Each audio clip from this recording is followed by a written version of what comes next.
Hello everyone and welcome to the Command & Conquer Red Alert 25th anniversary event. I'm going to cover Command & Conquer Blue Alert for this event here. Blue Alert is primarily a map hack and it turns the original campaign for Command & Conquer, the two campaigns for Command & Conquer Red Alert into cooperative campaigns. So this mod here was in part inspired by Command & Conquer Red Alert 3, where you do have co-op campaigns. And not only that, but in fact you only have co-op campaigns. Even if you don't want to play with another human, you can get an AI buddy. And this map pack here does require the CNCNet version of Red Alert. In fact, that's the only version it works with. And the reason is that the original Red Alert treats maps a little bit differently depending on whether they are single player or multiplayer maps. And the single player maps usually have slightly different features. There's a couple of things like all the events and triggers that only work in single player maps. But the CNCNet version has that. It has it now. That does not come with the original Red Alert. Now it has enabled virtually all of those features for multiplayer as well. So you essentially can play a multiplayer match, but you can have everything that you could also have in a single player map. So you can play films in between. You got certain triggers that otherwise don't work. You have the AI that works a little bit differently because Red Alert also has a different AI for the campaign and skirmish matches. One for the campaign is more similar to the one in the original Command & Conquer, which didn't have any skirmish. You could actually play a match just against bots, but the bots they wouldn't build a base, and they would just set all their starting units to hunt. And you would essentially not have the skirmish experience you would have with Command & Conquer Red Alert. So what you're seeing right now is, of course, the third mission for the Allies, or rather one of the two choices. When I create this map pack here, I only include one choice per map because some map choices were really not that suitable for a cooperative experience, and we're going to talk about that as well. And some of them were actually almost quite natural for that, but we'll get to that too. So I did do a playthrough of this map pack here, which was really mostly a playtest that we also recorded. It was Kilkakon who did the Command & Conquer Dawn of Tomorrow mod, not to be confused with Command & Conquer Dawn of the Tiberium Age here. And there, unfortunately, the artillery blew up because artillery did the classic thing of just driving straight into a range. So that's a bit unfortunate here. And just in case you're curious, I'm controlling Tanya here, and he was controlling the medic and all other units. And you can see the colors are a little bit different here. It's blue for which is Greek's color for one of the players and green for the other one, but it doesn't really matter. You can choose any color. It's not predetermined, and if you want to set up yourself with any color, you can just pick it as you would pick your team color in a multiplayer match. So here, this is just an attempt to rescue the engineer and the other medic, but it's probably not going to work out because the idea here is that you carefully destroy all units with Tanya here, and then destroy before they destroy the flame tower with the artillery piece you get. And now everybody blew themselves up, but that just happened. There's just so many oil barrels. That's why you can't just barge in with the artillery piece. So this is probably not going to work out for us, but that's going to be fine. So this map here is one of the more challenging ones. You can actually regulate the game's speed, so you can play this at a slower speed. But while it can be an advantage that you have two players, it can also be a bit of a downside because you don't regulate everything yourself. So you have to talk to your buddy, of course, and you have to make sure that both of you are on the same page. So that is actually one of the more interesting aspects about this map here that I kind of discovered while converting the maps. Because on some maps I did include additional resources for the second player, but as a general thing I did not do that frequently because the idea was more that yes, you have two bases, but you also need to share your resources, so you don't get an inherent advantage. So you don't just have twice the amount of troops. And on some maps you also get less space, and there's also a couple of other features where you have to coordinate yourselves a little bit. But one of the reasons for that is that if you have a trigger in this game here in general, it's going to be tied to a specific player unless it's a trigger such as did someone destroy this building here.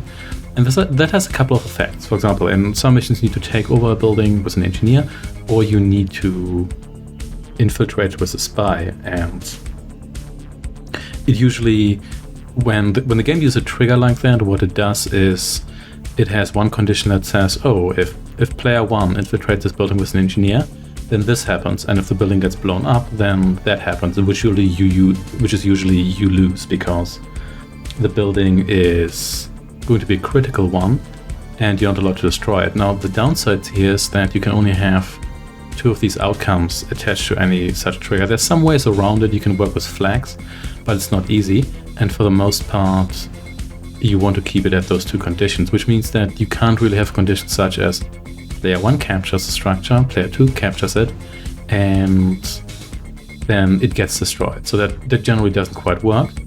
So in some missions, you're only going to have engineers if you play at one of the specific players, or you're only going to have spies as one player due to these technical limitations. But the goal is to make the mission a bit more interesting, because it means that you do have a specific objective for one of the players and not for another one. And that means, again, you have to coordinate yourself, because only one player can infiltrate something.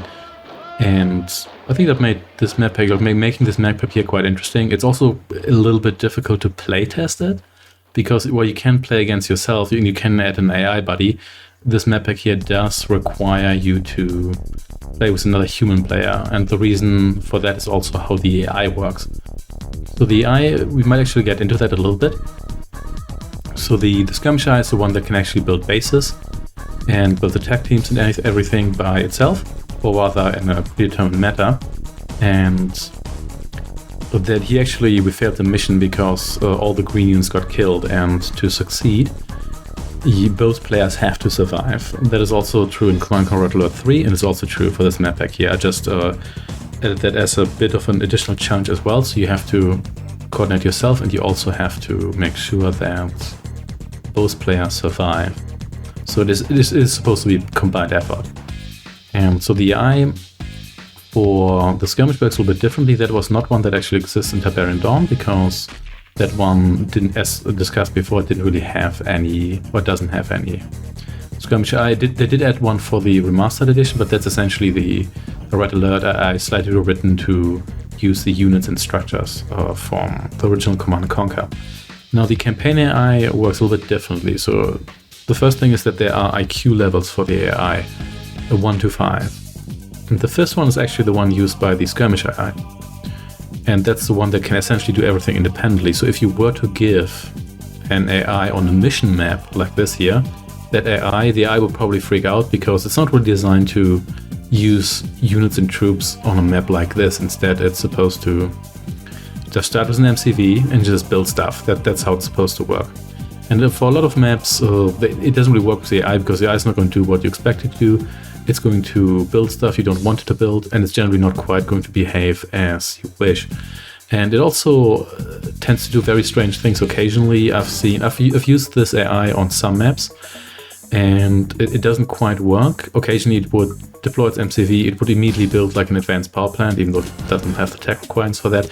Then it would build like a canal or so, and then it would just stop doing stuff. So occasionally this just seems to be something about it that doesn't work quite well. So this time we're going to be more careful with our artillery piece here.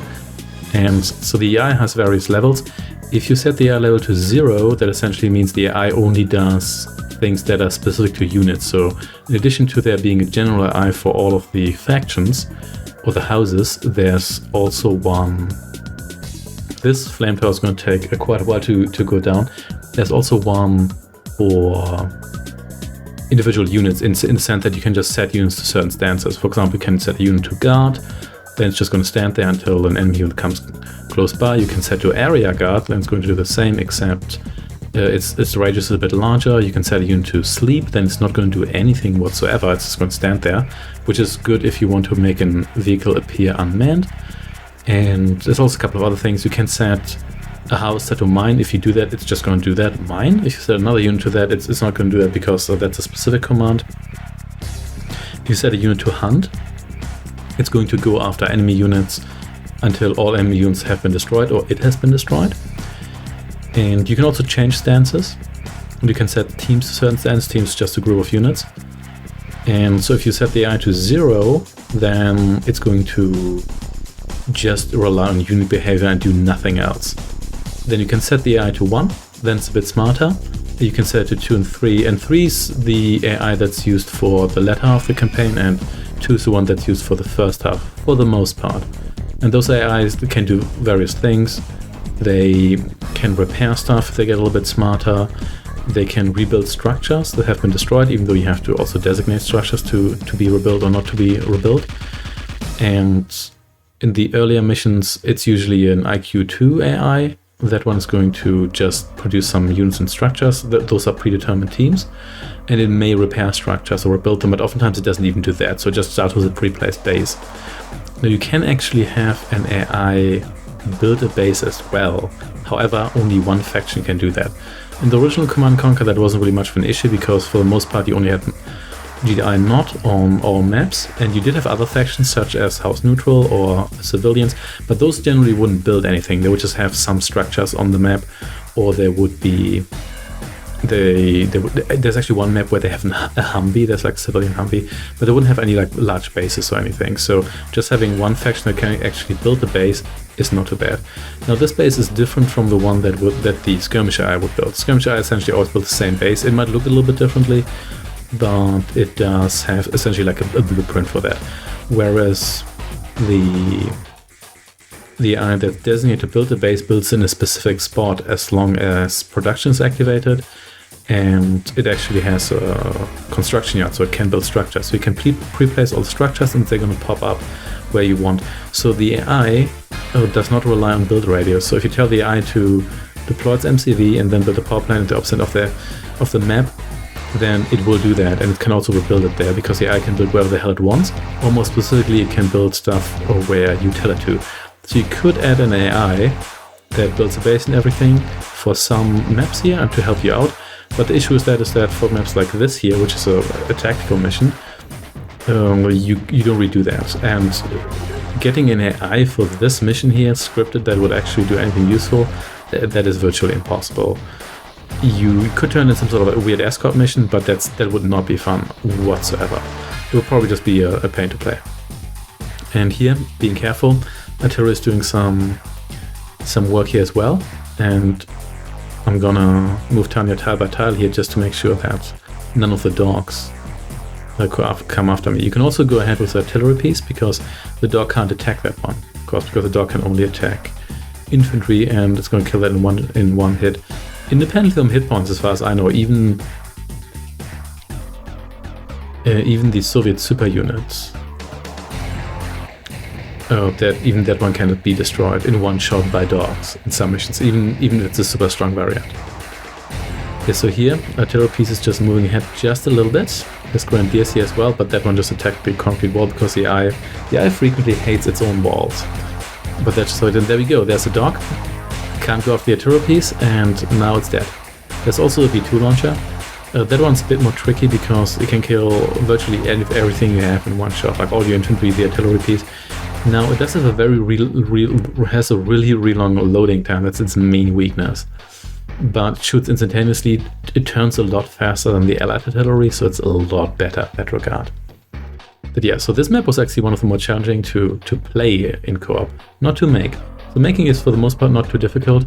You have to change some triggers. For example, you have to add a trigger that causes both houses to lose if one of them gets destroyed. That's not too difficult. And of course you have to add starting money and a starting MC and whatnot for the other kinds of maps. But for the most part, that's not too much of a challenge. However, you do have other maps where it's a little bit differently. I've mentioned the spy engineer thing before, but for this one here it wasn't too difficult, but playing it was a lot more difficult. Other maps were significantly easier in that regard. Going back to the factions for a moment, that's another interesting aspect here. So the factions were still called houses internally because that's a leftover from Dune 2, which stayed with the Command & Conquer series for quite a while. There's a number of houses. So the original Command & Conquer has 2 houses, bad guy and good guy. Those are the main houses. Those are just DI and not. And it also has the aforementioned other houses, neutral, special, that's civilian house. And the Dune 2 also had, in addition to the 3 actual houses, or 4, including House Corino, the Emperor's house, also had the Fremen. And I'm not sure the Sandworm is its own house. It might be, or maybe it's like a neutral house. I'm not quite sure about that. But in this game here you have that as well, and the houses are mostly tied to countries. So you have House Greece, that's one of the blue houses, that's the one you actually play as during the campaign, it's always Greece, which is also the reason why you can see Greece here in the radar window. There goes the engineer, but it doesn't matter because you don't really need the engineer. And the green color there, that's actually England. Even though these houses are not really Greece and England, or but should be the United Kingdom of Britain or whatever, but they're called England. They're just multiplayer houses 1 and 2. So there are multiplayer houses, so those don't have a fixed color, but the other houses have. So Greece is always a blue, France is dark green, England is light green, Spain is brown. Russia or the USSR is red, Turkey is salmon colored, and Ukraine is orange. Ukraine was originally Italy, because it's still in the beta version like that. You can include Italy in the game, and the game just reads it as Ukraine. But for multiplayer houses, they can have any color. You can change it, even though if you use them on a campaign map, that is not the case. You can only do that via the multiplayer set or skirmish setup menu. Then they also have a fixed color, and I think multiplayer house 2 or 3, that's actually the red house. And House Good Guy and House Bad Guy are also, well, there's the V2 launcher, they are still in the game actually, and they're also used quite frequently. And the reason is that both of them are red, they're red like USSR, and they're blue like Greece. And the reason why they're convenient to use is because visually they're indistinguishable from the respective other houses, and that is often useful. For example, you can have a support base that is House Bad Guy, and then a main base that is House USSR. And then it gives you the illusion that it's just one big base or one big faction, but you can actually have those factions do different things. You could have one faction focus on infantry, or one focus on tanks or ships. So you can, it gives you the impression that the eye is doing a lot of things at once, even though it's actually multiple factions. Some maps do that, like the final Soviet map has House Bad Guy and House USSR, and in rare case they also use House Multiplayer 3, which is the red house, another red house, so to be precise. And they also do that in the final Allied map, which I mean the final Soviet map. But there you actually don't have to defeat the troops on that little round island, and that is because those are actually House Good Guy troops, which are also blue, but you only have to defeat Greece, not Good Guy, which is why you can actually win that map with a number of Allied forces still remaining here. Of course, in this mission here we have to destroy all those bridges. There's something interesting about the bridges is that there's actually a specific trigger that triggers when you destroy all bridges, it's possible that was made specifically for this map pack here. Well, not the map pack here, this kind of mission here, because it's not used that frequently otherwise. Also heavy tank, thankfully not that efficient against Tanya. And yeah, it's getting rid of that bridge there, and getting rid of that grenadier as well. So this bridge here is down, and thankfully there's actually another AI thing. So this tank here does not try to crush those medics, and the reason is that only with a certain AI level does the AI actually attempt to crush infantry, otherwise just shoot that is, which changes unit efficiency a lot, because the AI firstly, the AI is very good at micromanagement because it's a computer. And there we go. We win because all the bridges are down, and it doesn't matter that our artillery piece is trapped, because the AI is very good at micromanagement. It's very good at dodging and squishing. And the units you have here, they are a lot faster than they are in the original Command & Conquer, where you have, I guess the fastest units are, there's a Hammer and the buggy and the not bike, but they can't crush infantry. And you think in real life, I'm pretty sure a Hammer can crush a human being, but that's okay, it's a video game.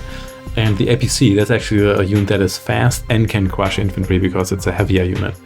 But other units that are speedy usually don't really do that. You do have the light tank and the medium tank, they're somewhat fast. But for the most part, they are a lot slower than you'd see, especially the light tank.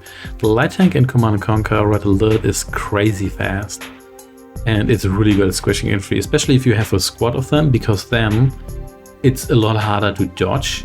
So even if, let's say you face one rifleman with one tank, you can dodge that, if you have like 10 riflemen and 10 tanks, firstly the 10 tanks cost a lot more, so that's not really an even comparison. But even then, squishing them is a lot easier because you just have a swarm, and riflemen are so slow that it's much more difficult to actually squish them. So here we have like the traditional European map here, which I guess is only used in the Soviet campaign really.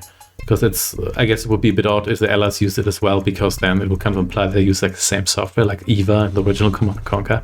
But that's not really the case here. So we are halfway through Austria. Well, not really halfway, 2/3 through Austria here. And this map is always been a bit weird, because obviously Germany has like post-1989 borders. Yugoslavia is still there, but I'm not quite sure whether Moldova exists on this map here. It may not. But you also have a couple of other oddities. I think Northern Ireland's not indicated, it might just be too small. I'm not sure about Finland and the Winter War borders. Those might actually not quite show up as well. It's just kind of odd in a lot of regards. It's just probably because Westwood just didn't pay attention. Also, Lebanon is gigantic on this map here, so I'm not quite sure what the Lebanese were up to here, but it's huge. But yeah, it's just a map, but it looks kind of cool. I like how sharp the angles are and everything. There's something nice about it. By the way, including these videos here is not possible for these missions here, because that's just not a feature. So I just added those after the fact, just for visual indication here. Oh, by the way, the reason why you get 2 MCVs here is because in the beta version of this map here, you actually get 2 MCVs, and then it's possible to colonize the island immediately, because in the beta version of this map here, you actually get a beach there as well, so you can do something with your MCV. Also interesting, we do get the Soviet discount here, because we're now playing as one of the Soviet maps, and as you can see, Kilkakon here is actually on the island immediately. The reason why I did that is because it's otherwise kind of a pain to get to the island, and by the time you get there, the ore is mostly gone. So this mission here is all about getting the ore from the island for a special project, which I think is the Iron Curtain project. But one of the issues with that is that firstly, there's actually less ore on the island than there's on the mainland, so what are you even doing there? And the Eye will colonize the island. There's also an Eye that builds a base, and that's actually a good example of there being 2 AIs, one good guy, one bad guy.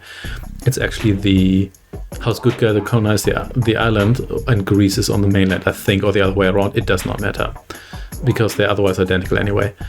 And so usually when you can either just destroy the MCV prematurely with paratroopers, or maybe with planes, and then there's really no real reason to even go there.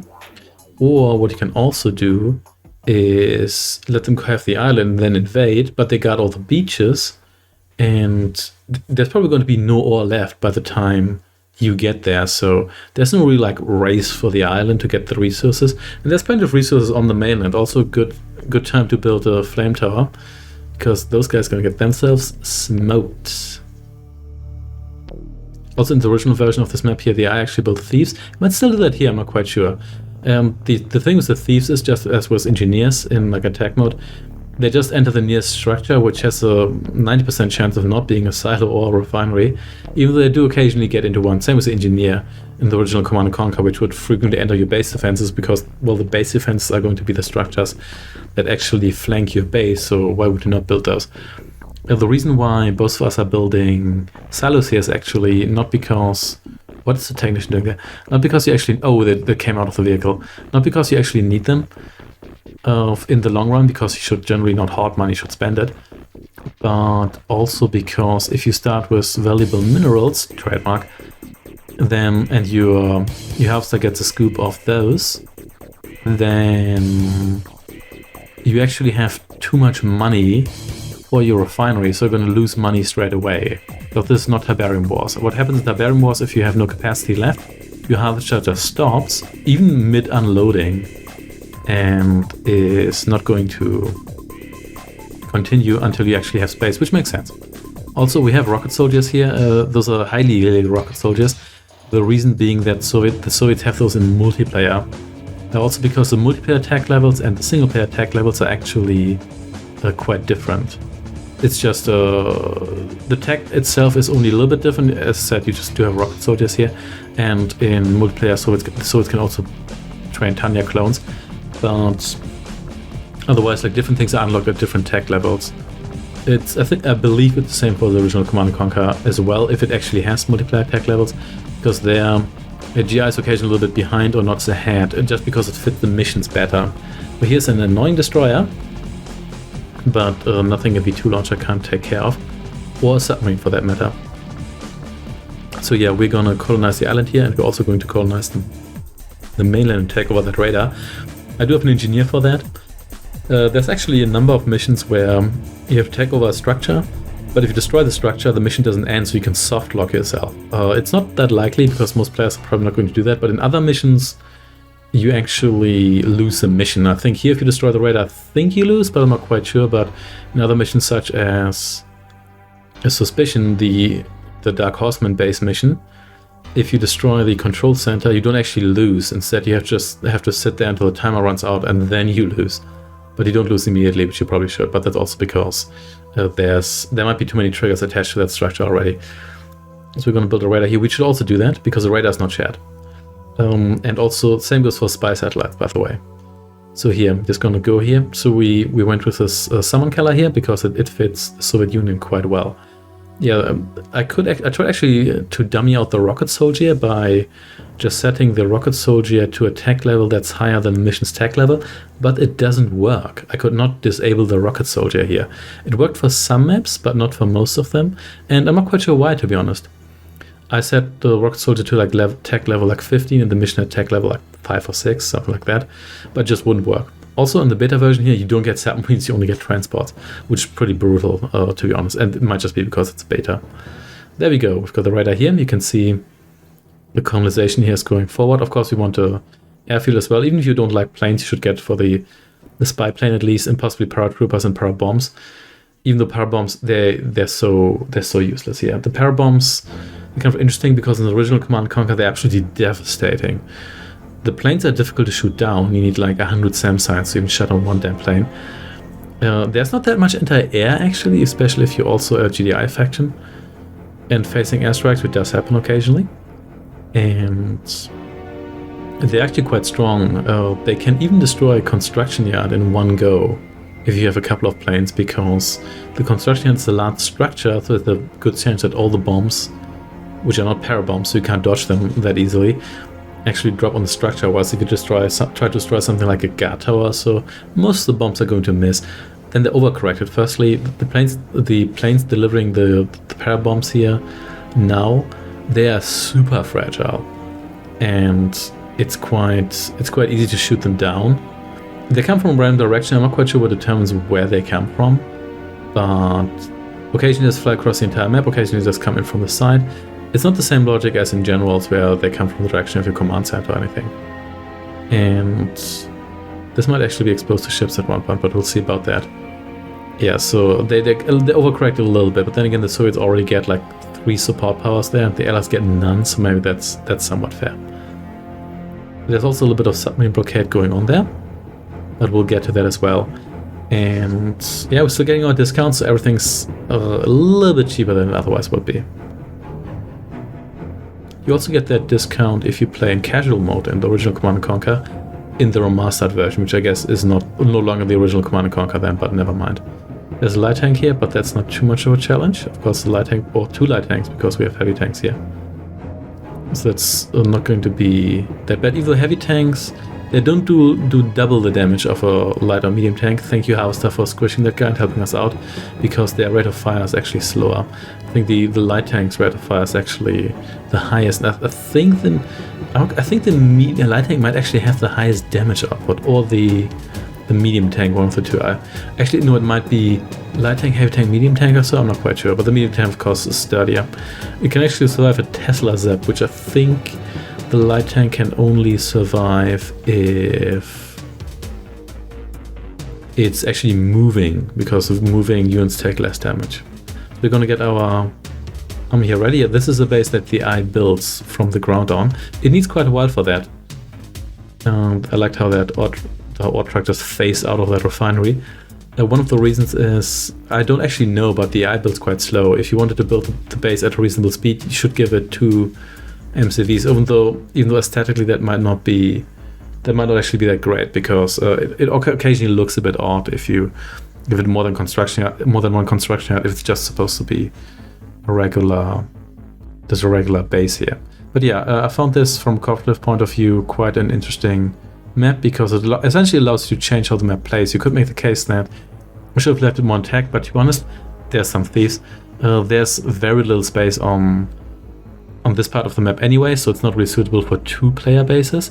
These might actually go into the refinery if I don't watch out. No, they got crushed, but I think they may have entered that of the flame tower.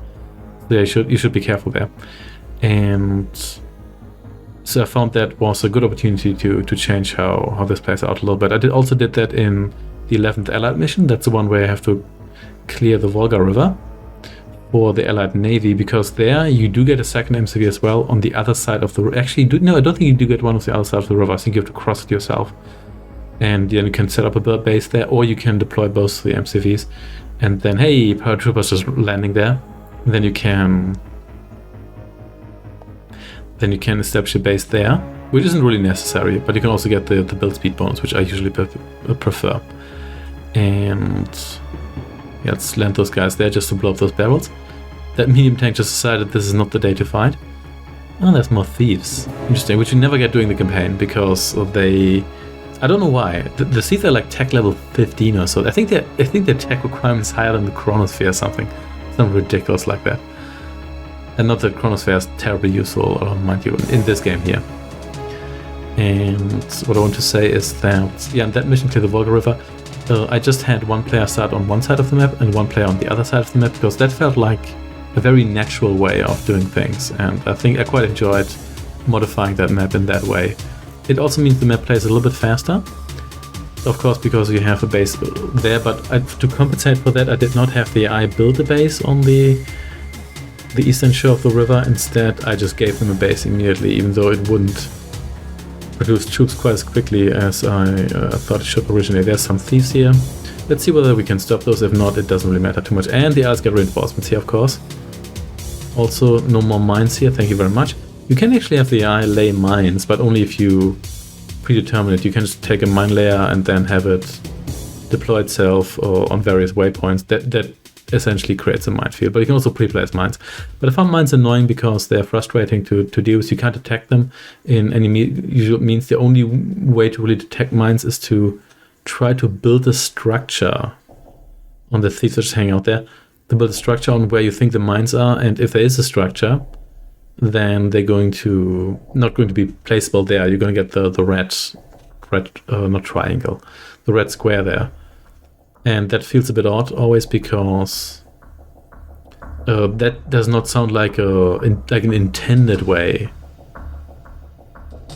of. That's actually a lot of engineers there of intended way of detecting mines. So for the most part, you can just drive over a minefield, but that's also not great, because that just means you waste a lot of resources here. And I think that guy might actually make it. Yeah, there we go. They actually stole money. Congratulations, one thief got through. That is something. We've got some engineer baton pass going on here. I thought that was just kind of funny. Getting one of those V2 launchers, and there's quite the Allied Navy here. Also, the green radar you see there, that's actually France. That's one of the reasons why to change the faction there is because obviously you want. When the fire sale is done, that just means the AI sells everything. It sells everything it has, like all the structures, and then sets all the units it has to hunt. Once you do that, you don't want the radar to be sold because it's supposed to be captured, and you also want to make sure that it's maybe distinguishable. But even then, they could have just made it blue. But then again, they couldn't have made it. Oh, more thieves here. They couldn't have attached it to house good guy, because that was already the house that's settling on the island, so that one's occupied, so to speak. There's just a little gunboat hanging around here. Be careful with that. And of course, and because in Red Alert you need to damage buildings before you can take them over, I prefer to just set 3 or 4 engineers in there. I think 4 engineers always do the job, I believe, and you can also use it to repair structure immediately if you want to make sure that it's safe. They did change that. In some games it's maybe a little bit too easy to take over structures, but my preferred method is the one from Kane Thras, where You don't need to damage the structure, you do take it over. They did that in Red Alert 2 as well. But what you have to do is you have to send in... you send in the engineer, and of course trying to destroy the radar here. But you have to... you have to wait a moment before the engineer actually enters, or the saboteur actually enters the structure. I think that's a good compromise. So we've got a decent amount of ore left here on the mainland. We also have a decent amount left on the island, and there's a fair amount of mines. That's actually something I did, as in not land mines, ore mines. I did add a bunch of those on a lot of maps, just so you don't run out of money, because that can just be frustrating, especially if you play this with two people. Yeah, it's just not that fun. And also frequently did that for the AI, so the AI wouldn't run out of money too frequently. So the AI is still building up their base. They could have built it up a long time ago, but as I said, the AI is just fairly slow with that. And again, I'm not quite sure, because it seems like they should just get the build speed they always have. Now you can actually modify some parameters there for the AI, which I did for some missions. So the AI has a certain interval after which it sends assault troops, as in just attack teams that go after your base that are auto-created. And you can, that's actually set to a lower frequency. So for some of the earlier missions, like I think the 4th Allied mission, or the second one, the 4th one, it's set to like 7 time intervals, but it's actually 5 by default. So there's that. And you can also set it to a lower one, but the AI just might run out of troops or out of money to actually send after you. And I removed a lot of that, and also gave the earlier missions a stronger AI. It doesn't make the missions that much more difficult, but I just want them to be a little bit more challenging, because some of the earlier missions are quite easy even on the higher difficulty. And the higher difficulty only changes gives the AI buffs and debuffs you, which is, in my opinion, not a particularly fun way of changing difficulty, especially in Barbarian Sun. I find that a profoundly unfun way of changing difficulty, just because it feels that a lot of units, they just take forever to die, and your units do just no damage, and it's not satisfying whatsoever. Still a lot of boats to clear out here. This is actually another way in which this changes how this here plays out. You can have one player go for a navy. Hey, and there are actually submarines there as well. And you can have the other one go for an air force or whatever. And yeah, you can actually see you can't see allied submarines. So it's possible on the radar, but it's not possible to see them like that. There's just some quirks like that. Same goes for the spy satellite. If you use a spy plane, or you uncover terrain with units, you can actually see it for both players, because allied terrain reveal, that's a parameter that's actually turned on here, but it doesn't go for the spy satellite, so both of you need to build that, but you probably want to do that anyway, because that's what you get from a tech center. And the tech center is probably something you want anyway. Then again, maybe not, because like as a Soviet, it only gives you access to the Mammoth tank, which depending on the mission you may or may not want to build, because the Mammoth tank, I think for multiplayer is actually not worth it, because it's too slow, and it, apart from the rocket, it has the same damage output as the heavy tank. The heavy tank is much more economic, because you get, I think for like 3 mammoth tanks you get like, no, for 3 heavy tanks you only get 2 mammoth tanks. And the regeneration is too slow to matter for multiplayer, but for the campaign is actually quite neat, because the AI only attacks you in certain intervals, so it's nice to just have units that regenerate when they defend your base. Same goes for the original Command & Conquer. Against the AI, the mammoth tanks are actually fairly neat. You also have... What do I want to say here? Oh yeah, you get flamethrowers with the tech center. In fact, there's a couple of missions where as the Soviets you only get flame guys with a tech center, which just feels like a complete waste, because you build the tech center, then you also need the power to power it, and all you get is flame guys. But if you like flame guys, Kilkakon likes flame guys, then it's great. He especially likes to combine flame guys with medics to make them more durable. I think it's a very volatile strategy in more than one regard, but there's something nice about it. I can see why he does it. There's just something very satisfying about having all the flame guys. And the flamethrowers in this game here have a much greater range than the ones in the original Command & Conquer. They're actually significantly different in that regard. And they're quite devastating, but they also are very exploding.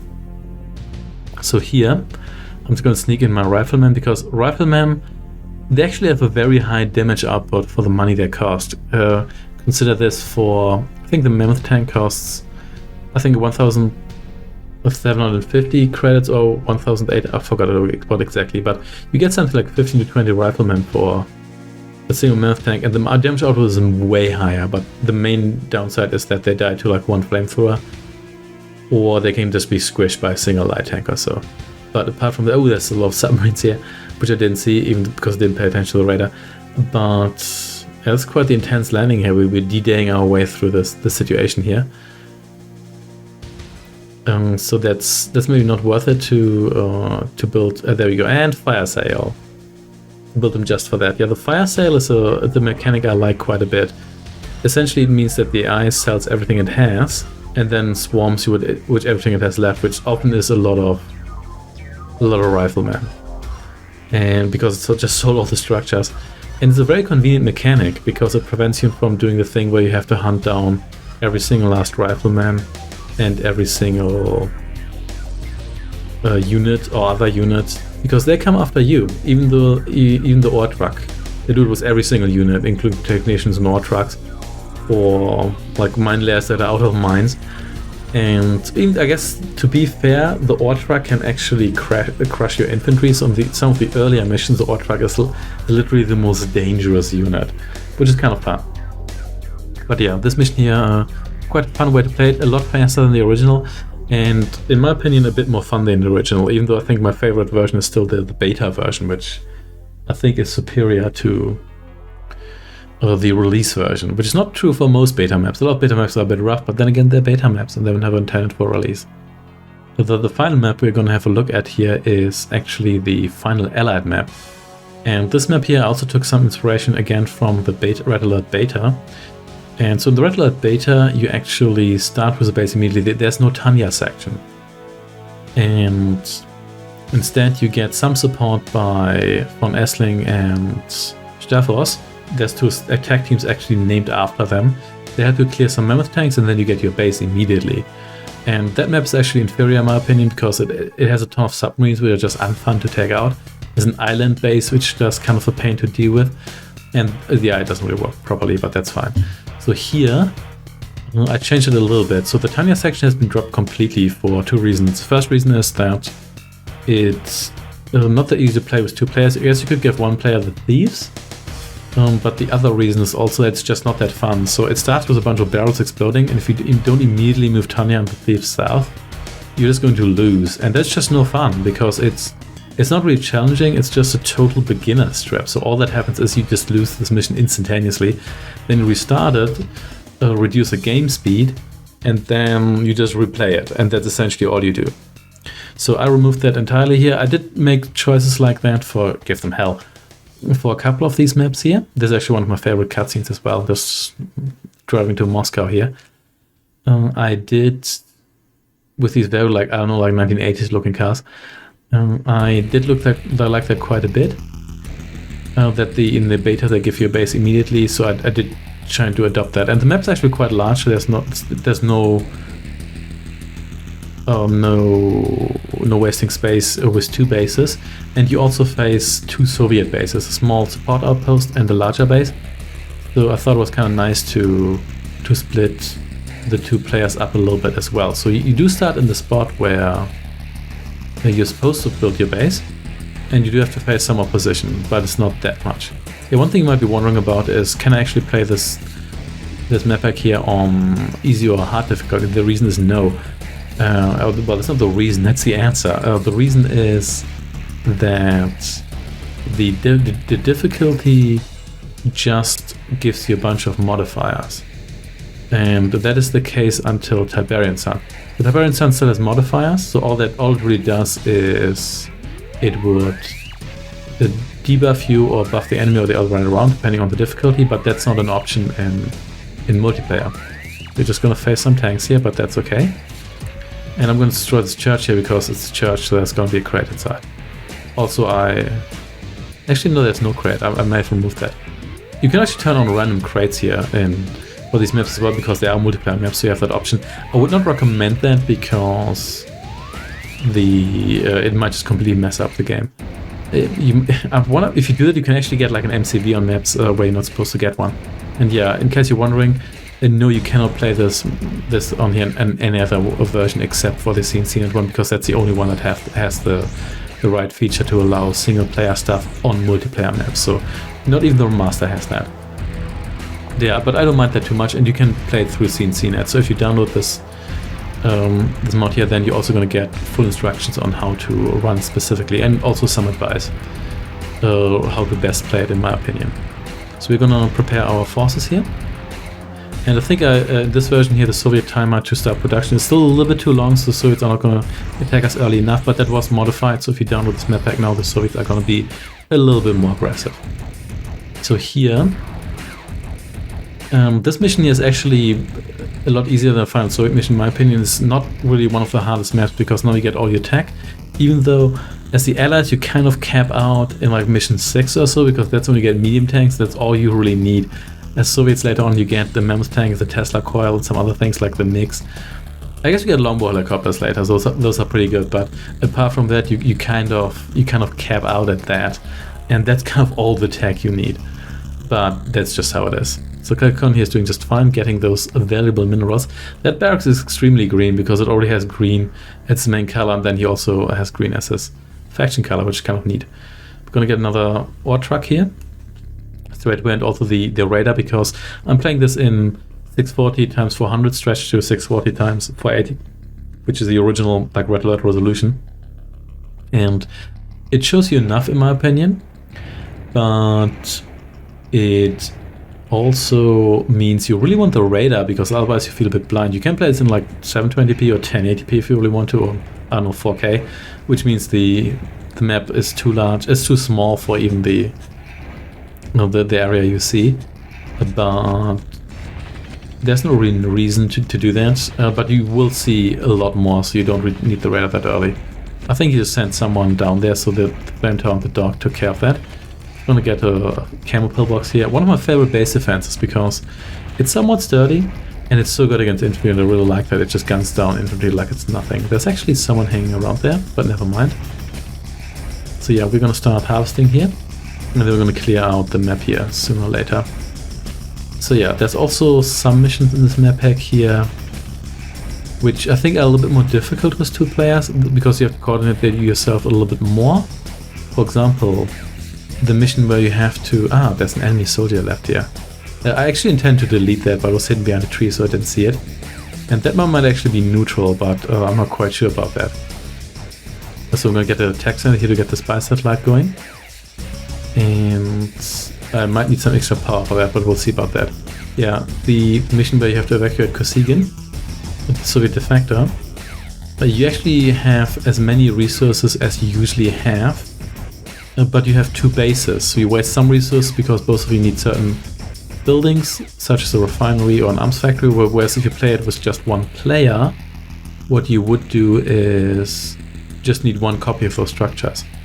And so you have to choose wisely what you actually want to build, because you might not have enough resources to build up as much stuff as you want. I did actually add the thief here in this mission here. It's usually not available, not in the original version here.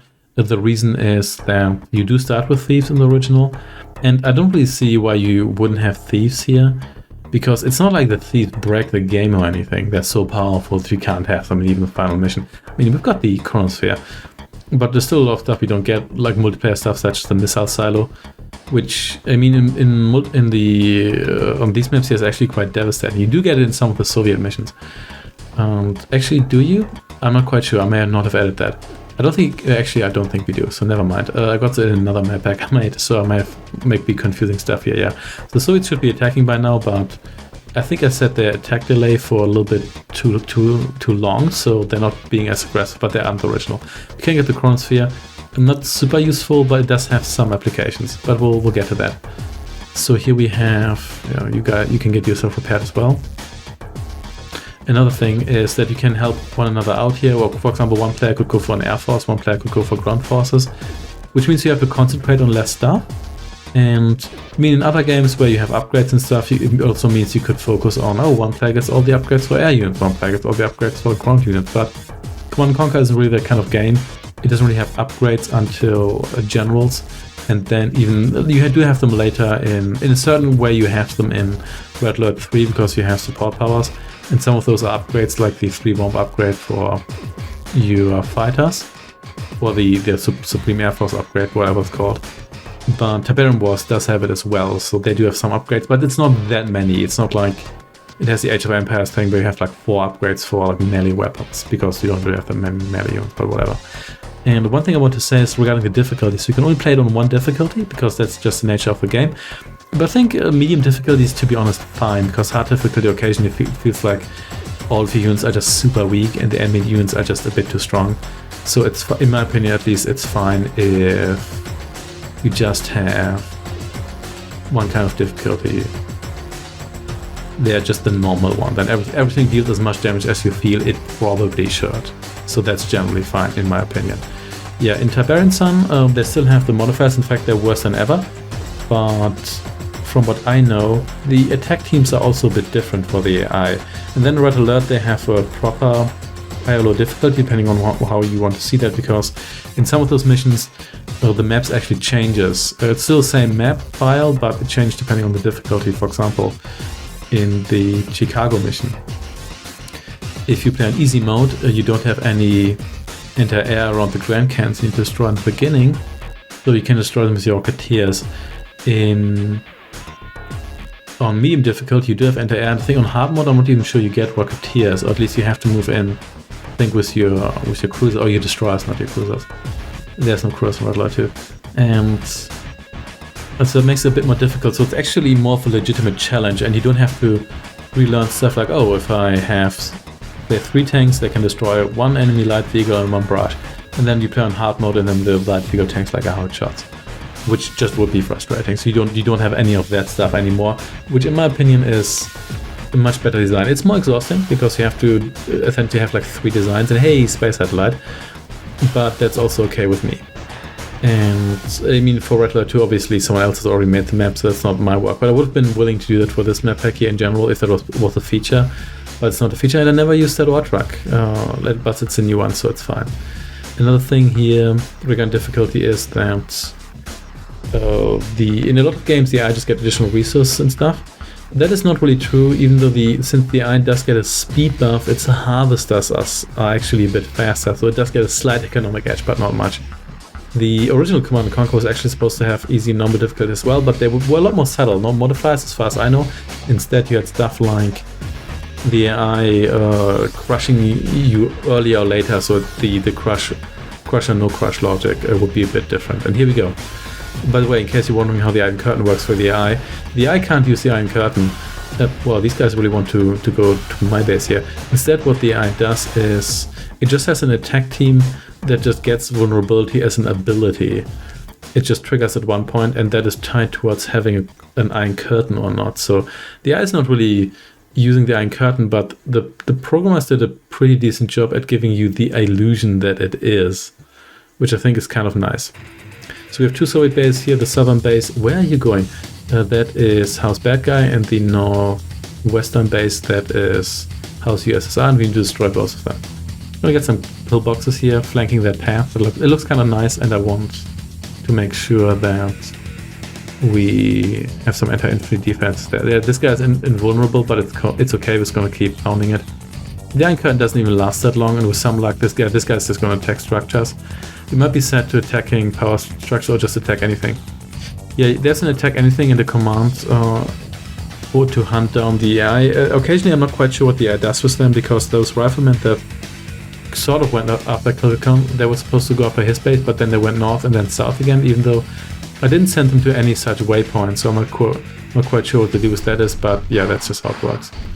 Also, those 2 guys just took out a Mammoth tank, so that's how strong the Mammoth tank is. And there we go, AI Air Force. Actually, you can destroy an AI radar dome if you do that. The AI is not going to get any air units anymore. The AI also can't build air units unless it's the Skirmisher Eye, so the campaign AI can't. What you can do instead is, or what the campaign does, it reinforces air units, which then fly in from the edge of the map, but they will still land on an airfield. So it's a trick that makes you think like the AI does it, even though it doesn't. But unless you're familiar with how the game works and how to modify maps and stuff, you may not notice, so it doesn't really matter all that much. That guy's down. You have to be careful with paratroopers here because they can mess up your day if you don't watch out. That was actually another thing that's also a campaign feature, where occasionally you don't get the tags like paratroopers. Instead, they are added separately by just an event where it just said like, oh, if you these guys can't decide what they want to do. If you get an airfield, we just give you a repeating special power. And I don't know why they do that. It might have been a leftover from the original Command & Conquer, where you don't actually get the regular airstrikes in the campaign. Instead, they are added via event, like the GA airstrikes. So those are essentially special ones. Do you outrange the pillboxes? Actually, no, you do not. You're all dead now. So there we go. And let's kill these guys here, because that's entirely too many Soviet units. That is another special feature. So it might be a leftover, because some missions do add the support powers via event, others do not. And I also had to do that for some of these missions here, because that was the only way to get to work, and I forgot that for some. So I left one player without the support powers, which I didn't intend to do, but it did happen occasionally. There were actually a lot of technical hiccups creating this map pack here, and I'm grateful that Kilkakon was patient enough to go through that with me, because as I said, I did publish a playthrough of this, but it was more a playtest, which I then also made public. So actually it was kind of both. It wasn't just a playtest, because we did do it with the intent of recording it and everything. Here's some blockades here. Those are actually Turkish owned in the beta version. And we're going to break through those. Maybe the northern one, I think it's the most convenient one, but we have to destroy all of them sooner or later anyway. We're also going to build more war factories, of course, to increase our build speed here. There's one iron curtain. I think there might be 3 on this map here. But we're going to blow them up sooner or later. But I think the House Bad Guy iron curtain, I think it might not actually do anything. I'm not quite sure about that. But yeah. And I may even build a chronosphere at one point. Or I might get myself a naval yard. Let's see about that. Another thing here that's neat about this mod here is, or this map pack here, which I found kind of interesting after, as I said, so a lot of things I learned only while actually creating that, is that I did learn a lot about map making this. So instead, now I understand almost everything about it, because before that I knew like some features of it, but a lot of it's only stuff I found out while trying, and that includes stuff that kind of depends on the co-op stuff. So one example here is you can actually give a house player control, or you can give the player control over another house. So if I, let's say, set player control to house USSR, it would mean I could use the units of that house, not the production structures, those don't work. But some things work, such as repair facilities in a certain circumstance, but sometimes they don't, which is actually why the Soviet Mission 10 repair facility doesn't work. I'm going to go for the Navy here. Even though, no, they didn't attack that. So that was quite interesting, because if you do that, if you give player control to another house that's used as a feature as well, then both players can control those units. So both Kilkakon and me could do that, which is very interesting and can be chaotic. The reason to do that is because some missions require that from a technical point of view. For example, the 13th Allied mission, that's the one where that's the only Allied indoor mission where you have where you have a time limit, and you have to set C4 charges on those reactors on that map. So the way the charges work is the game detects whether you have entered the area before the control panel, which is just a tile trigger, but it has to be entered by House Good Guy, which is the engineers. So the way to ensure that only the engineers can do it is because only the engineers belong to House Good Guy. So if you do this with anything else, such as your rifleman, the event won't trigger. And again, it's kind of a bit of a trick, but it is very neat, and it's very useful as well. I just told the cruiser to auto fire south of the Tesla Coil, because they always shoot a little bit too far north, in my experience. There's more Soviets gathering here, and that guy's actually going after my pillbox. I don't want that. Should probably put another turret there, but never mind. So you're gonna go down sooner or later. And I'm not sure, I think they're not set to repair the Tesla Coil. All the Soviets might be out of money, who knows. One thing I like to do is always attach Oh, there's actually quite a lot of guys gathering there, and they're also trying to destroy my ore miner. Try to attach a pillbox to anti-air guns so they can kill the pilot, because pilots can be quite annoying, after a while especially. Also, the cruisers can actually fire on different targets with both their guns, but not deliberately. I think if you switch targets really quickly or something like that, then they may do it. But yeah, so that's going to last a while, because the cruisers, they're very powerful, but they're also super inaccurate. But yeah, that just happens. So yeah, this overall not too difficult. With 2 players, you can make the case it's a bit easier, just because you can build stuff faster. But overall, even this map in the original is not super difficult. I would say it's definitely easier than the final Soviet mission, especially because in this mission here you just have to do with land forces and some air forces. You actually get a decent amount of money. Woo, helicopters. Those also have to be called in for attacks. And hey, the pilot's dead. Whereas in the final Soviet mission, first you have the naval landing. There are landings throughout the entirety of the map, of the mission. And there's also land attacks. You have the cruisers, which are devastating. You've got all of this, and none of that is in this map here. So the Soviets are a lot easier to fight in some regards. And the fun fact is that the AI barely builds anything in the final Soviet mission. In fact, almost everything they get are free reinforcements, which also feels really cheap, because you can't stop those. Unless you just win the map anyway, then you stop them. But that doesn't really count as stopping, like winning the scenario. That does not count like that. So we have the chronosphere. Now we get the chrono shift.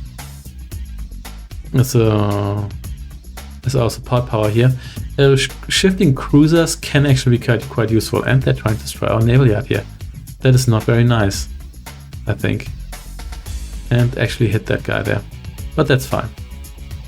Kilkakon is moving out as well. Nice. And my crews here may as well do some extra work here. You can't quite reach the main Soviet base, but that's understandable. Otherwise it would be a bit too easy. I don't think the Mems tank can actually beat those 2 guys, which is kind of depressing. And that's definitely a down pilot there. But that's fine. Let's just gather everyone here. One thing about light tanks that bothers me is that they only are 100 credits cheaper than the medium tank, which just feels... it doesn't feel cheap enough, to be perfectly honest. And I think the Soviets, they kind of feel superior anyway with the heavy tanks, especially in the campaign, or primarily in the campaign, because that's where speed, for the most part, doesn't matter as much as it does in multiplayer matches. And here, another nice thing about the co-op is that you can, at least on occasion, just kind of flank one another, and then you only have to defend to one direction, which for a human, of course, it's just a lot easier to coordinate. And I think here, I mean, you can kind of do it. You could actually move your bases a little bit north and south, and then cover the middle of the map, but at least you only have to deal with attacks from mostly 2 directions, or 2 of the 3 attack vectors, because there isn't really... I guess the Soviets occasionally sneak past you, but it doesn't happen that often. Also lots of mammoth tanks, but the ones in the south there are under attack by the cruiser. Let's clear out some of these guys here.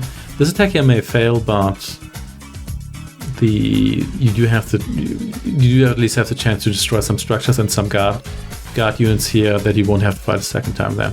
Also, that crew is just missing everyone. Also, no mobile anti-air here, except for, I guess, our rocket soldiers, because otherwise the allies have... I don't think they have any mobile anti-air, which is really depressing, but all air units have to land sooner or later, so there's that as, I guess, a compromise here. Of course, Tesla coils, always annoying, but that's how it is. See whether we can destroy this one here. Yeah, what was also quite challenging at times was to, if you make a map and you give the AI a little more stuff, is to gauge how many power plants they need to have full power. And for the most part, the AI just has way too many power plants. Not too many, but they just have more than they need. So we're going to do a tactical retreat there because things are getting a little bit too hot there. But that just happens. That's all right. That's a lot of mammoth tanks, actually. Yeah, another thing is you can actually support one another here. You can use one another's repair pads, but I think you still have to pay for them yourself, which is probably how it should be. And you can also use the medic to heal your allied troops. In fact, if you give the AI a medic, the medic's actually going to heal your units, because the AI can only use the medics to attack, or quote-unquote attack, and attack for the medic just means healing. Yeah, we're gonna need. I guess we could build some destroyers here to get rid of those air units, or at least soften them up a little bit before they get shot down. But you can also destroy the radar dome that calls them in, which I think is. It may have been down there actually. Not that in the beta it's in the very. I think in the beta it's in the very southwestern corner, so it's a little bit more difficult to get there. You can use longbows, but there might also be anti-air there. I didn't build that many longbows, even though they're actually quite potent because they're easier to coordinate than planes. And the fun thing is, of course, we lost that. That since the helipads all they all count as production facilities, you speed up their production quite a bit. Once you have like 8 helipads, you can replace them very, very quickly. I mean, you don't really need a helipad for one of them, but I can't really be bothered to recharge them by walking them around if I don't have to. Yeah, this map here was quite fun as a co-op version here because it's quite large and it's a very simple map. It's just kill everything. And you should have a couple of those maps occasionally because there's some games that don't have enough of it. Like I think StarCraft 2 that there's not enough missions in StarCraft 2 which are just, in my opinion, just kill everything. And there's too many that have a gimmick. I think they almost overdid it by making sure that almost every map has a gimmick of sorts. So here, this map pack here also, I mean, I considered doing the B versions of some maps, but there's actually or the A version, some would choose the B version, but there's some maps where the one version or another is really not as suitable for both players. And I think it's fine to have the entirety of like all 14 or 15 missions, depending how you look at it. Or yeah, we're gonna place you here. There we go. It's kind of nice to have this at least one version, and I don't think we really need both of them, even though that's something that I kind of miss because later Command & Conquer games don't do that. Tiberian Sun only has that for 2 of the missions in total. It feels kind of weird. All other missions where you can pick the missions are just alternatives. We're going to destroy the construction of these guys here, which are not set to repair it actually, so yeah, I might be too low for that, which is very much to our advantage. And then they won't be able to actually now they repair it, but only when it was in the red. Or they didn't have any money, that's also possible. So, and we're gonna get our assault force here ready again. There's a huge red blob, which I'm probably not seeing, or didn't see while I was playing this, but that just happens. And what I also love is just going into a blob of infantry with the cruiser. It feels so satisfying.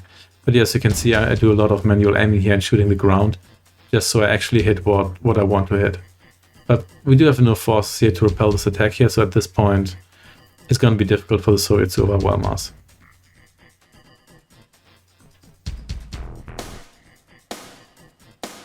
There we go. Cruiser still around. Can see whether we can destroy that refinery. Whether we actually hit it. Yeah, I think that was a direct hit. Lots of grenadiers here, look at that. And they're all dodging my ore truck, but then they also had to get closer into range. And yep, and now our ship is gone, of course. But that happens. This base here is still fairly crippled. They're building a ton of infantry now. But they're only going to do so much with that actually. And there we go, another chrono shift. You can actually shift your allied units. You can't shift enemy units, so you can't do the thing where you shift like a thing into the ocean or cruise on land if you play against a hostile allied faction. That's not a thing. And this is gonna be great. Boom! Oh, almost all of them. I got all but 4. That's so great. I love that. So satisfying. There's some tanks guarding this situation here. That is fine. So let's see. What was actually... Wait. What? Never mind. Was the plane being shot down? I'm not quite sure, but it doesn't really matter. Also, allied anti-air, it does need power.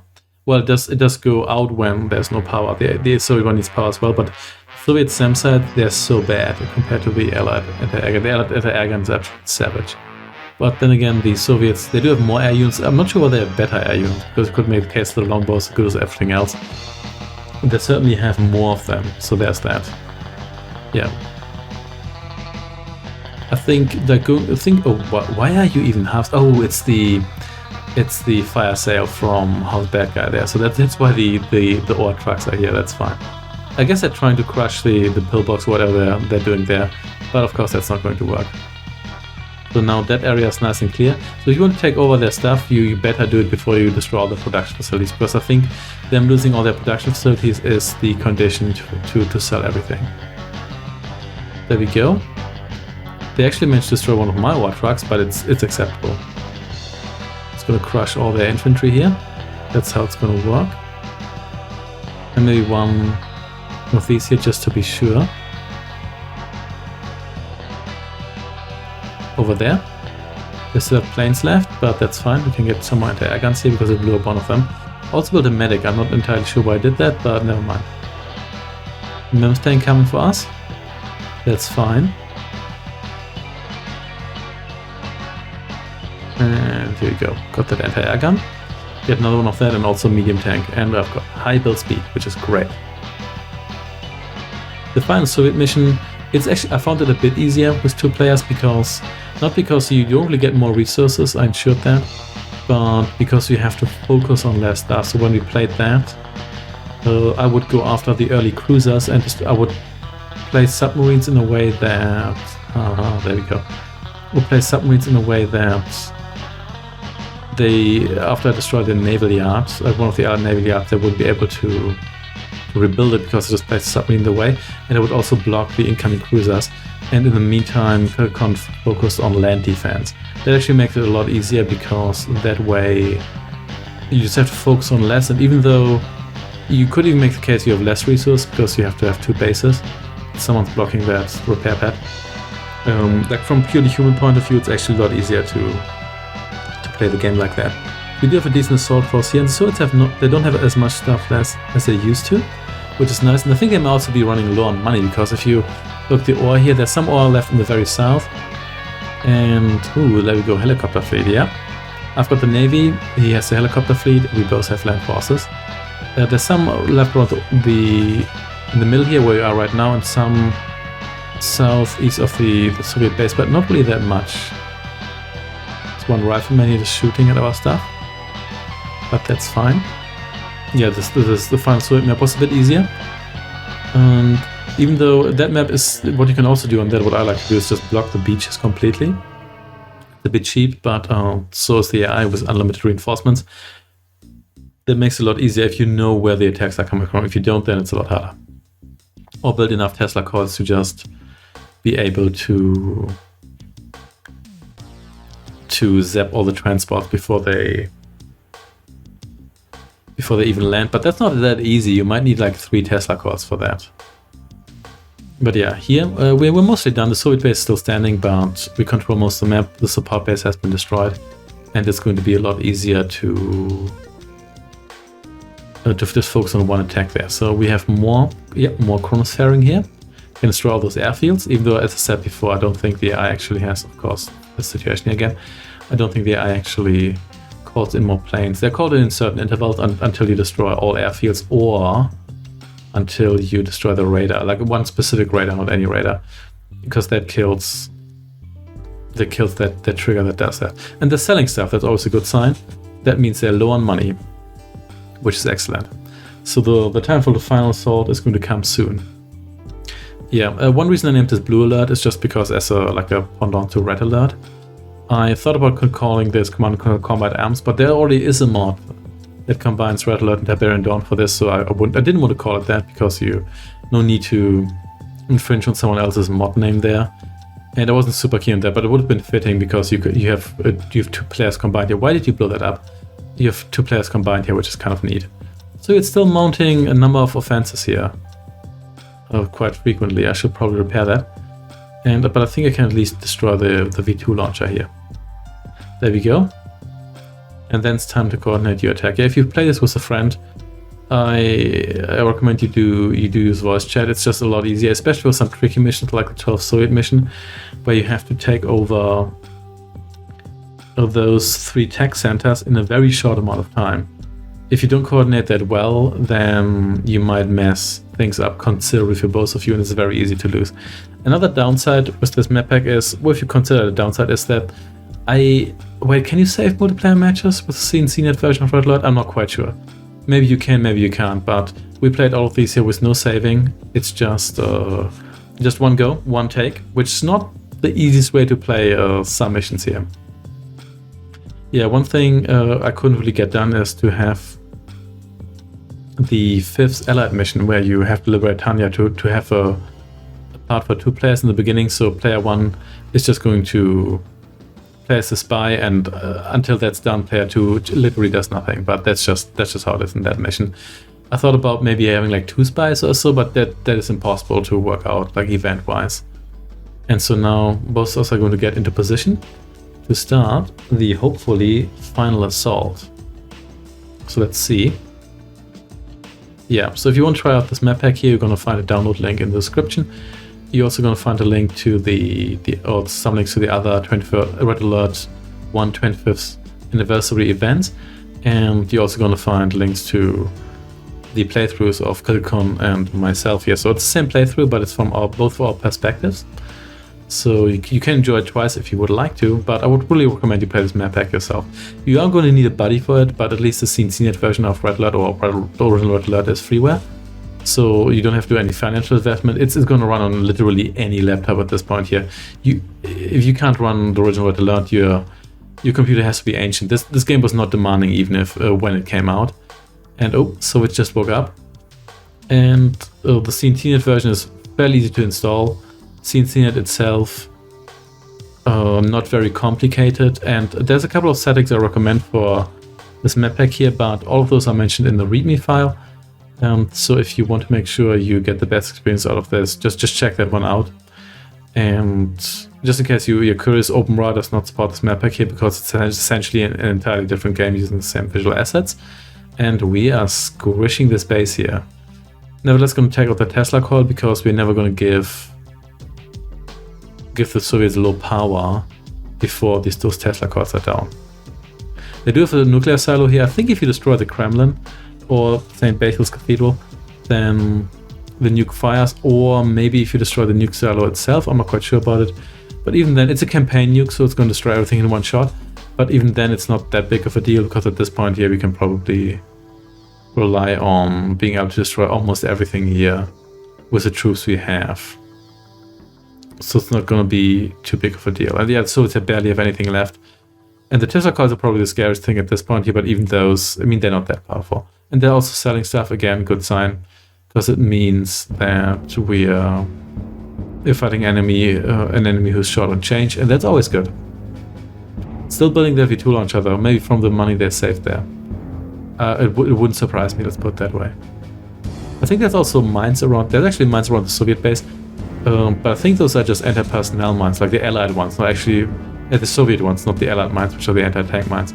I did actually remove mines on a number of maps, not because I think it's necessary for this map pack here, but just because they are thoroughly unfun to deal with. But that's just me. As I said before, they're difficult to detect, they can just be frustrating. And there's no really way to counter them. Also, there we go, green minigun is just destroying St. Basil's Cathedral there, which just uses a regular church model. And no more helipad for you here, helicopter, because you're going on my nerves. Let's destroy the construction yard. That might also trigger the nuke actually, depending on the circumstances, but no nuking here today. Helicopter is going to land. When they do that, they can be a bit annoying because you only get so many opportunities to shoot them, but worst case you can just bring in some rocket soldiers, so I mean, who even cares? We are pretty low on funds now as well because the map is almost exhausted, but you can see in the south there's a number of mines that already have regrowing ore. As I said, I did add a bunch of those, but also for the AI, because I don't want the AI to run out of money too quickly, because it's just not fun, especially considering that, as far as I know, for pure money, I do not believe the Red Alert AI actually cheats. I think it just gets the money it gets. It's not like the Tiberian Dawn AI, which just gets like a zillion credits for every load of Tiberian. It gets like 27 times as much as it should. It's ridiculous, and it's really only limited by all the storage here. Hey, helicopters are. Helicopter fleet's joining us here. Oh, the Iron Curtain still exists, that's fine. At least not that improved version that they only hinted at. It's another anti-air gun here, but again, who cares? At this point here, I'm not using air units anyway, even though Kilkakon is. But that one was out of range. Nice, nice, nice, nice. And just going to further lost their structures here. So there's no fire cell for this house here. I mean, that's an all to hand command, mainly because I think it would be a little bit too easy, and it's not too difficult to destroy the structures. But I think I did add a hand command for the case that they lose all their structures. But again, the base is fairly compact, so that they're not super drawn out. And you do get the spy satellites, so it's easy to see where everything is. No fog of war in this game here. Wouldn't be added until Command & Conquer Generals. And before it's just a Shroud, and there's no more Shroud here because of our power, which I guess in the long run is better than the spy plane, even though we get the spy plane a lot earlier. So there's a miner there, that's fine. Also, another good thing about the longbow, you can actually use it to attack other air units, even though it's a bit difficult to do that, because I don't think you can target units while they are in the air. I think you have to wait until they're on the ground. But again, I could be mistaken. I don't do that often. Hey, there's still some ore silos left. But we're going to get rid of those in a moment. These guys have to refuel. And yeah, Kilkakon's taking care of that. I know there's a rifleman standing around there. I did actually see that. Even though I may not have seen that when I originally recorded this, because you can get distracted quite easily. And then when you watch the footage, it's a lot easier to see stuff. And there we go, more chronosphering. I'm not actually sure what was chronosphered there, but it doesn't really matter. I do like the effect, however. You can also get the chrono vortex here. If you're lucky, it actually appears in the enemy base and destroy everything. Or you can also get unlucky that, like in Don't Drink the Water, that is, I believe, one of the Aftermath missions. Or maybe it's Counter-Strike, but I think it's Aftermath, I'm not quite sure. No, I think it's good. Whatever, it doesn't matter. It's an expansion mission. Actually, where you have to use the chronosphere to win, to transport the MCV into a spot where you're supposed to build a base. I actually had to, when I played that for the remaster LP I did, or the LP of the remaster, of Red Alert 1 Remastered, I actually got unlucky twice. I used the chronosphere once, if you have to, I didn't use it again, and then a chrono vortex appeared in the Soviet base, blew it up, also blew up a tech center I was supposed to take over, and then I actually lost the mission, and it happened twice. That was devastating. Here we have the very American-looking soldiers. I'm not sure, I don't think the Americans are involved in this war because they're not even a faction. I think the main reason why they wear American uniforms here is because this game here was made by Westwood they were based in Las Vegas at the time. And if you go to a costume shop there, you're probably going to find American uniforms more than anything else, especially if you want them from like the Second World War era. I don't think you're going to find many like historically accurate Greek uniforms from that time here. Yeah, so I hope you enjoyed this video here. It was quite long, but I want to give you some insight in this mod here. And I also hope there's the Star Wars emerging from the shadows. And I hope you try out this map pack here if you would like to. If you've got any questions, feel free to drop them in the comment section. And you can also leave a comment on ModDB if you want to, anywhere you want to contact me. And I hope you also check out the other videos of the Command & Conquer Red Alert 25th anniversary event.